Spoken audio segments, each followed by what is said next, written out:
ready to do an EKG on this dog, Diesel. He was brought in today for an EKG check. We've got him in right lateral recumbency, and I'm about to hook him up to our EKG machine. So we've got our 3 leads here.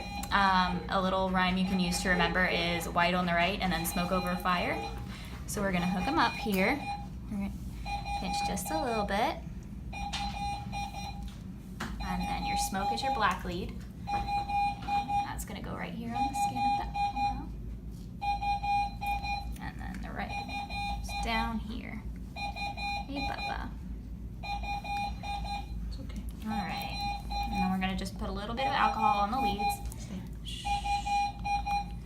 To make sure that they read. And let me just grab the alarm on our machine.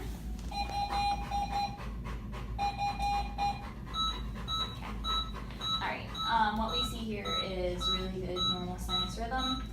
It's a little bit elevated, but that's pretty normal for dogs sometimes in clinical settings. The end. All right, we're gonna start cleaning our surgery suite. We just got done with a very minor procedure. I've got my used instruments here. All of your instruments can go in a tub to go to the area to be processed. We have our scalpel handle here. Our scalpel blades are always removed by our surgeon after the procedure or either the assisting technician. So that has already been appropriately disposed of into our sharps container, which will be shown in another video. So we're going to set these outside on our processing table for now. You don't have to follow me. I'm going to come right back in here and remove my gloves that I keep on while I'm dealing with those instruments. Since we drape everything, of course, there's no major blood splatters, anything like that, but we do like to make sure we wipe down our counters appropriately. We keep Parvasol here in the surgery suite, so we're just going to spray everything down really well, including all of the counters. Make sure all of our medications are put away into the drawers or cabinets in which they're supposed to go. Bandages are setting up there. Bandaging materials to go back down there. Now we're going to let our cleaner sit for 10 minutes so that it can ensure proper contact time, so that we're making sure that every little bit of germs get cleaned off there. Alright, so now that everything has had time to sit, we're going to go back with our damp cloth and just wipe everything down.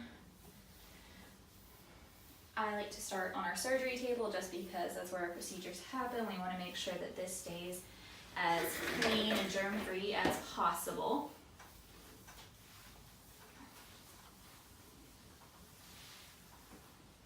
Then we're going to wipe off our Mayo stand and our countertops. You always start at the top of the surgery suite and work down, since it was a minor procedure and there was no ickiness all over.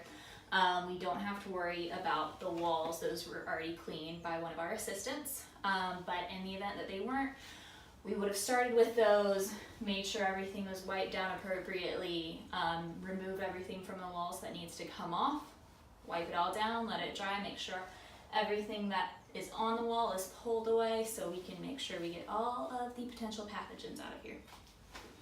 Done. All right, the next step in cleaning a surgery suite is making sure the floors are done. Once we've started at the top, we're working our way down. The first thing you're going to want to do is sweep or vacuum, depending on your practice. Whatever you use, it should be a tool that is specifically dedicated to use in the surgery suite only. For instance, this is our surgery room only broom. You want to pull all of the items off the walls. I've already done most of these areas, but for the sake of this video, I did just leave that chair there so we can sweep out from under it and then return the items back. You want to sweep everything. Make sure you get all pieces of hair, loose debris. Whenever you sweep it up or vacuum it up, it should go into your surgery trash or a trash that is removed. We remove our surgery trash at the end of procedures so that we are removing all of the ickiness with it. Next thing we would want to do is mop. Whenever you mop, you always mop your surgery room first. It should always have a fresh mop head, fresh mop water, if that is the method you use. No matter what, it should always be done first because it should be the cleanest room in your practice. Same procedure for mopping. You want to pull everything off of the walls every time. Make sure that you're getting all of the corners, nooks and crannies, baseboards, what have you, to make sure there are no potentially harmful pathogens lingering around in your surgery suite. All right, we're gonna go ahead and start talking about proper processing of surgical instruments or any type of instruments that are used in the veterinary field.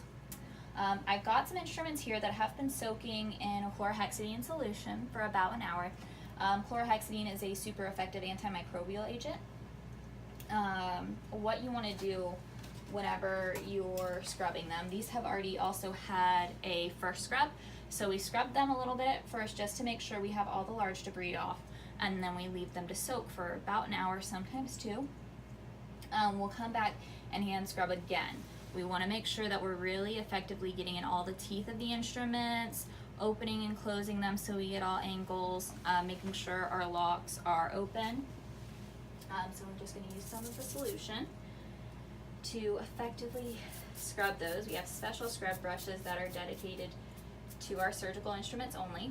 Now, since we've already done a preliminary scrub, there's not a ton of large debris. We just want to make sure we're getting in all the nooks and crannies. Now, an alternative to this would be to use an ultrasonic cleaner.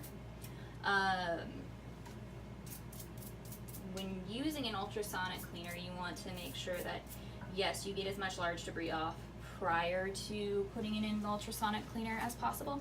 You also want to make sure that all of your locks are open so that it gets fully clean. Another good thing to remember is to keep like instruments together. So you want to keep chrome with chrome and so forth. After this, we will rinse them off with a non-ionizing solution and lay them out to dry. We do not towel dry, we lay them out to air dry to help reduce lint on our surgical instruments.